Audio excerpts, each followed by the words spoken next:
Today I have two packages to open, one from the Cubicle, one from Moyu. Let's open this first. Matte cube, not cube, lube, paper, and this thing. So these are cool, but I'm really interested in these two puzzles. First off, the clock. Now you might be wondering, why did I get a clock? I want to make a video on becoming good at clock in a week. So to do that, I need a better clock. The outside feels so premium, it's almost like it's UV coated. Okay, that's so much better than my Lingao. And this is so satisfying to turn the pins. But let's see if I can get this to solve.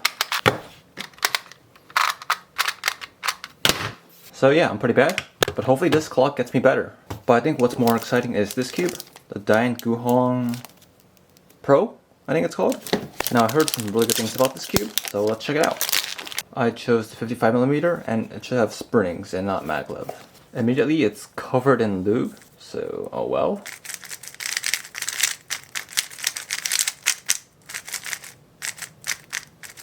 Whoa. It has a very unique feeling, but this thing feels really good. Immediately this thing reminds me of the Tornado actually. It has a pretty soft feeling, and you can hear it. Oops. And looking at the caps, seems like a pretty easy adjustment system, and I guess you do it by hand. That's cool. This cube was just, I think, $16, so already for its price, I'm really impressed. It is a bit fast and a bit loose, but I think I can always slow this down and tighten it up. Corner cutting is good. Like, it's not much effort, which is nice. And it does auto line a little bit. I think this is a pretty important feature that most modern cubes should have. And at small angles, it does do it pretty well. At large angles, not so much, so it's not that strong. Which I think is fine, because here's the Worm V9. It auto aligns at like ridiculous angles, but the magnets are very noticeable when you turn it slowly. I also want to do a saw on this thing because it just feels so nice right now.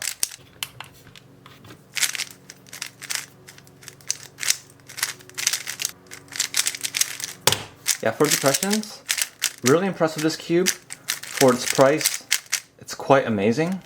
The feel does not really remind me of any Dian cubes really, it reminds me more of the Tornado V3. Just to compare, here's the Tornado V3.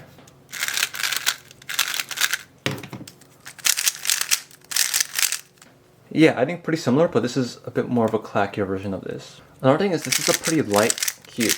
Not just the turns feel pretty light, but the cube in general is a pretty light cube. I think opposed to both of these cubes, which are some of the most popular, these are pretty heavy. So this is definitely a very intriguing cube.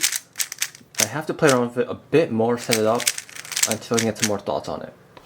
And here's the second package.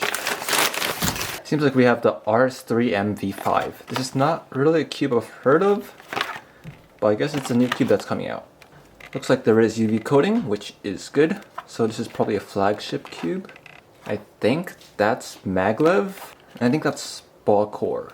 So another flagship Moyu RS3, cool. So this is the V5 for RS. So apparently there are 5 of these cubes. I'm not sure what they were. There's a regular RS3M, the maglev one, then the Super, and then a Super V2. So I guess that makes this the V5. So you might be wondering what sets this RS3M apart from the other ones. And it's this thing, apparently. I'll be honest, I really don't see the point of this. But yes, I guess Moyu cubes come with this now. That's cool. It's kind of like Legos. The arms stick out. There's some studs here. What's the point of this though? Okay, I don't even know, but let's just get this cube out. This cube actually feels really nice. The UV coating on the outside feels just like the Worm V9. So already feeling really premium. Give it some turns. Whoa. Immediately this is a pretty light cube, like the other RS's I think.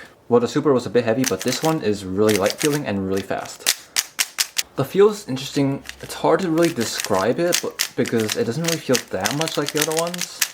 If anything, like the original RS3, but like more smooth, but like still a bit clacky as you can hear. Maybe because of its lighter weight and it's a bit hollow inside. Yeah, so apparently it should have a ball core, but it doesn't really auto align. So none of that, unfortunately. The magnets do feel relatively weak though. stronger than usual because it has the edge corner and the core magnets. But for having core magnets, it's still relatively weak. And it's also really tight. Maybe that's why. But still, pretty solid performance. Let's give it a quick solve.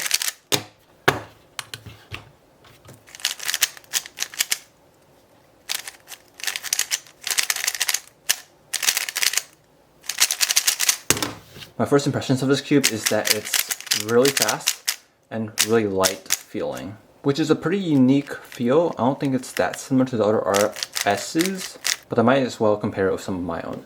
So here's two of them. This is the maglev, and then this is the super, I think. Here's the original. Also pretty quick, pretty clacky, and like a swishy feeling. And here's the super. It's a bit heavier and has a lower pitch feeling. And then here's this one, which is really fast, has a lighter feeling, and has a higher pitch sound. I think higher than both of these. And also, Moyu had these two 3x3s this year, so might as well compare these as well. These are both VV coated, RS3M, and then the V9.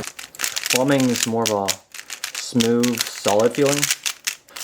V9 is more of a flexible, crunchy feeling. Even though this is a bit tight, it's still a bit unstable for me. I think that's because of the weaker magnets. And because of that, I think that's just a bad pairing for this cube. The weaker magnets and it's so fast makes this hard to control. The closest cube to this cube is probably these two, the regular RS and then V9. It has this flexible feeling from the V9 and the light, fast, swishy feeling from the regular RS3. I really wish this had stronger magnets to make the cube so much better. So I'll see if I can adjust it later. Because it's a bit tight, the corner cutting is pretty awful on this thing. Like 45 with like a ton of effort. The reverse is also questionable. So I probably have to loosen this cube a bit more and slow it down to give more thoughts on it. So after some solving, I definitely do think the GuHong Pro is better. And for $16, I think you're getting really good value for a ball quarter cube. My main issue with this cube, unfortunately, is its customizability. The GAN 14 was advertised to have 1200 combinations, but this cube only has 5. I found this pretty limiting because when setting up the cube, I couldn't really find a good balance of corner cutting and stability. So I don't think I'll be maining this cube. However, for this price, I do highly recommend this cube. As for the RS3 V5, this cube actually reminds me a lot of the Meilong, which is not really a bad thing because I used to main that cube. However, the issue of stability is still there, and like the GuHong, it's kind of hard to find that balance of stability and corner cutting, because this cube also seems to lack a bit of corner cutting. This is a cube I'm probably less likely to recommend, unless you're a huge fan of this smooth, light, fast feeling. This is a feeling I really do enjoy, but the weak magnets and instability just causes this cube to not perform too well for me. So that's my unboxing and first impressions of these two cubes, and thanks for watching.